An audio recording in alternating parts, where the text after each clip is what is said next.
और क्योंकि home minister की बात हो रही है, गृह मंत्री की, अमित शाह की, तो अभी पिछले हफ्ते वो मुस्लिम प्रबुद्ध नेताओं से मिले।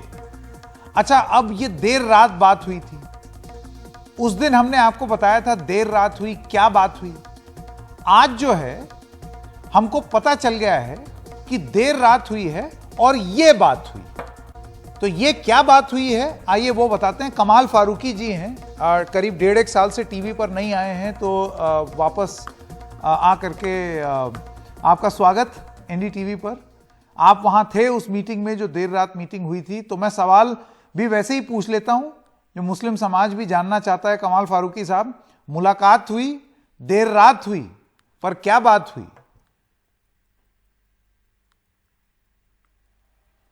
नहीं, बिल्कुल न बताने की कोई बात नहीं है, क्योंकि हमारे मुल्क के होम मिनिस्टर हैं और वो पूरे हिंदुस्तान में जो पूरी फोर्सेस हैं, चाहे वो पुलिस की हों, चाहे इंटेलिजेंस की हों, और होम मिनिस्ट्री बताते खुद एक प्राइम मिनिस्टर के बाद सबसे बड़ा ओहदा होम मिनिस्टर का होता है। वो तमाम मुल्क की जो इंटरनल जो अफेयर्स हैं उनको पर नज़र रखते हैं, उनके कंट्रोल करते हैं। तो बहुत दिनों से हम ये महसूस कर रहे थे कि मुसलमानों की तरफ से कायदे में कुछ बात शायद जा नहीं पा रही है जिसका कोई असर हो पाए। तो इसलिए जमीयत उलमा ने और एक बाकी और संगठनों भी सब ने बैठकर बात करी और ये हुआ कि भाई एक डेलीगेशन कोशिश करे, और अगर उनसे मुलाकात हो तो बहुत सारी चीज़ें जो हैं हम बताना चाहेंगे उनको। तो मौलाना महमूद मदनी साहब जो कि जमीयत उलमा के प्रेसिडेंट हैं, उनकी सरपरस्ती में और उनकी लीडरशिप में हम लोगों ने बहुत सारे काम किया। बैकग्राउंड के अंदर डिटेल्स बनाई, अपना एक हमने बाकायदा पॉइंट ऑफ व्यू बनाया, और उसके बाद उनसे अपॉइंटमेंट मांगा और उनसे अपॉइंटमेंट मिला हमको। और हमारी तकरीबन 1.5-2 घंटे मुल्क के मुख्तलिफ मामलात के ऊपर उनसे बहुत अच्छी गुफ्तगू हुई, और गुफ्तगू एक बहुत ही पॉजिटिव नोट से शुरू हुई और पॉजिटिव नोट पर ही ख़त्म हुई। और दोनों तरफ, यानी कि ख़ुद जो होम मिनिस्टर साहब हैं उनकी तरफ से भी जो जवाबात और सवालात है, और हमारी तरफ से भी जो क्वेरीज थी, उनको दोनों तरफ ने समझा भी, एड्रेस भी किया और बात भी करी, और आगे के लिए फ्यूचर प्लान भी बनाने की कोशिश की। तो कुल मिला के हमको लगता है कि ये इनिशिएटिव, जिसके असल में तो मीर कारवां जिसको कहते हैं, वो मौलाना महमूद असद मदनी साहब हैं जो प्रेसिडेंट हैं जमीयत उलमा के, लेकिन उन्होंने बाकी डिफरेंट लोगों को भी पूरे हिंदुस्तान से जमा किया था जो डिफरेंट फील्ड्स में हैं, चाहे वो एजुकेशन में हैं, चाहे वो इंडस्ट्री के अंदर हैं, चाहे मुल्क में जो जितने भी मदारिस हैं, बड़े मदरसे हैं, उनके हेड्स हैं, जमीयत उलमा की शाखों के मेंबर हैं। इस तरह के बहुत सारे लोग हम लोग इकट्ठे हुए थे, और हम लोग वहाँ गए और उनसे गुफ्तगू हुई मुख्तलिफ मसाइल के ऊपर। मैं चाहता हूँ कमाल फारूकी साहब कि अगर आप थोड़ा सा डिटेल में, थोड़ा विस्तार में बता पाएं कि किन मुख्य मुद्दों पर आपने बात की।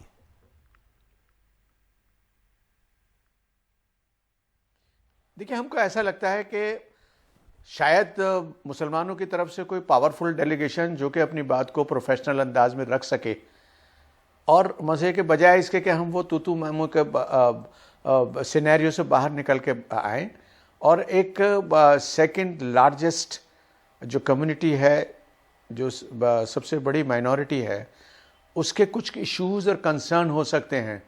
उसी तरह से होम मिनिस्टर साहब के भी उस कम्युनिटी से कुछ इश्यूज़ और कंसर्न हो सकते हैं। तो एक ये रास्ता मिला था कि हम लोग बैठकर बात करें, और उसमें बहुत सारे इश्यूज़ के ऊपर बात हुई, जिसमें जो सर फहरिस्त रहा वो उसमें मॉब लिंचिंग का मामला भी रहा, हेट क्राइम्स का मामला भी रहा, आसाम का इशू भी रहा, CAA का भी रहा, मुसलमानों की एजुकेशन से रिलेटेड भी रहा। इस तरह के बहुत सारे वाइड प्रोस्पेक्टम के अंदर इश्यूज डिस्कस हुए। उन्होंने हमारी बात सुनी, कायदे में सुनी, क्वेश्चंस बाद में पूछे भी, हमने उसके भी जवाब दिए।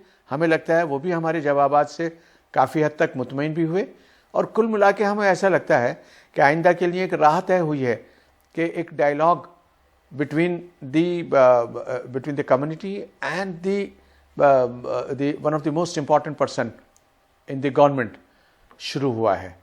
तो मैं समझता हूँ मुल्क के लिए ये बहुत अच्छा है, और माइनॉरिटीज़ के लिए भी, मुसलमानों के लिए भी बहुत अच्छा है। अगर इसको पॉजिटिव अंदाज में ली जाए तो बहुत अच्छी गुफ्तगू हुई है। अगर इसको एक क्रिटिकल रिव्यू किया जाए तो एक दूसरे की बात को समझने का मौका मिला है, बात अच्छे खुशगवार माहौल के अंदर हुई है और इस नोट के साथ में ख़त्म हुई है कि इसके बाद भी हम उनको वेरियस डिटेल्स के साथ में, फैक्ट्स एंड फिगर्स के साथ में जो हमने दी भी हैं और बेहतर तरीके से जो उन्होंने भी जिस अंदाज में मांगने की कोशिश करी है हम भी वो देंगे और उनकी तरफ से भी अगर कोई क्वेश्चन आएगा हम उसका भी जवाब देंगे। मुझको लगता है कि शायद एक ये सेकंड फेज़ की तैयारी हम लोग कर रहे हैं कि हम जो सारी चीज़ें, क्योंकि उन्होंने अमित शाह साहब ने एक बहुत उम्दा ये बात कही कि कुछ इश्यूज़ के ऊपर हम चाहेंगे कि प्रोफेशनली भी इसके ऊपर गुफ्तगू हो। जैसे सीए का इशू था, इसके ऊपर उन्होंने कहा कि हम बैठकर बात करेंगे आपसे और कुछ टेक्निकल चीज़ों पर बात करेंगे। वो लोग जो कि इसके एक्सपर्ट्स हैं उनके साथ भी आपके साथ में गुफ्तगू करने की कोशिश करेंगे। और जहाँ तक हमने बहुत सारी मॉब लिंचिंग का मामला लिया, खुसूसी तौर पर जो हेट क्राइम्स के ऊपर और जिस तरह से जो बातें हो रही हैं, अब वो जिस तरह से जो आजकल रिलीजियस जो जलूस और वो उसके अंदर एक ज़बरदस्त किस्म की एक वायलेंस हो रही है, उसको लेकर भी हमने कहा। हमने उन लोगों का भी इशू रेज़ किया कि बिल्कुल सीधा सीधा नज़र आता है कि एक आदमी का कत्ल किया, गाड़ी को जला दिया, उसके अंदर 2 आदमी बाकायदा मसीह के साबित वो भी हो गए, आइडेंटिफाई भी हो गए, लेकिन उनके खिलाफ कोई मुकदमा नहीं हो रहा। तो इस तरह की जो चीज़ें हैं वो जो कम्युनिटी के अंदर तो एक प्रॉब्लमेटिक इशू ही हैं, लेकिन हमको लगता है मुल्क के लिए भी बिल्कुल अच्छा नहीं है कि मुल्क के अंदर अगर जो डिफरेंट ग्रुप्स जो है अगर आपस में बैठकर चीज़ों को रिजॉल्व ना करें और उसमें गवर्नमेंट एक पॉजिटिव रोल प्ले ना करे तो हमारे पूरे मुल्क की जो खूबसूरती और जो इमेज है उसको बहुत धक्का पहुंचता है।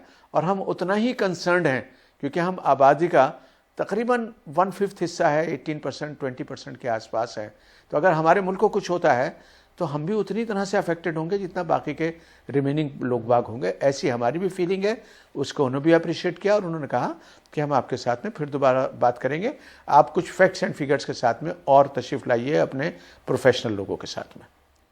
बिल्कुल। लेकिन देखिए कमाल फारूकी साहब, इससे पहले भी मुस्लिम जगत के बहुत प्रबुद्ध लोग सरकार से मिल चुके हैं, तो आपको क्यों लगता है कि आपका प्रयास जो है उनसे अलग है और उनसे ज़्यादा, क्योंकि आपने शब्द का प्रयोग किया प्रोफेशनल है, और आपको क्या लगता है कि ये जो आश्वासन आप लेकर के आए हैं, ये बात मुस्लिम समुदाय को इस वार्ता को आप समझा पाएंगे कि वो किस तरीके से इस बातचीत को लेंगे?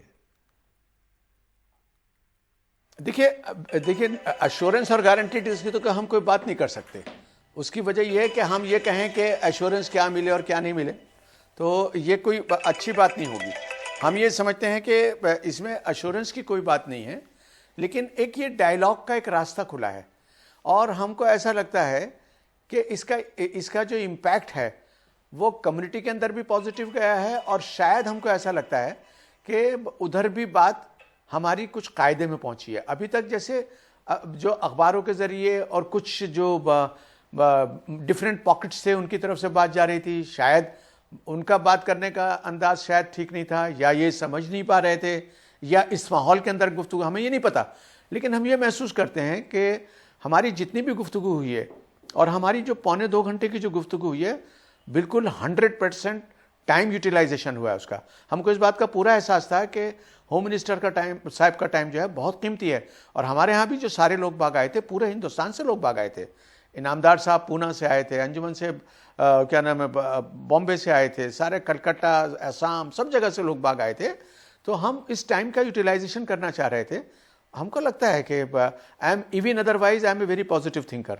मैं महसूस करता हूँ कि कितने ही चाहे ख़राब हालात क्यों ना हो, जो कम्युनिकेशन का रास्ता नहीं टूटना चाहिए, क्योंकि कम्युनिकेशन के ज़रिए जो है इख्तलाफात भी दूर होते हैं और जो गलतफहमियाँ वो भी दूर होती हैं, एक दूसरे को समझने का मौका मिलता है। तो मैं कोई आश्वासन की बात उनकी तरफ से नहीं कहूँगा कि कोई उन्होंने बहुत आश्वासन दिया कि नहीं सब कुछ ठीक हो जाएगा, या हमने सारी की सारी बातें वो रखी कि नहीं सब कुछ ठीक नहीं हो रहा। दोनों तरफ से एक मुझको लगता है कि जैसे एक सिविलाइज्ड सोसाइटी के मेंबर्स और एक सिविलाइज्ड कंट्री का एक होम मिनिस्टर जैसे गुफ्तगू करता है, मैं कुल मिला के इसको ऐसा ही समझूंगा कि कुछ उसी तरह की बात हुई है। कमाल फारूकी साहब, बहुत बहुत धन्यवाद हमारे साथ जुड़ने के लिए और हमें बताने के लिए कि देर रात आपकी क्या बात हुई।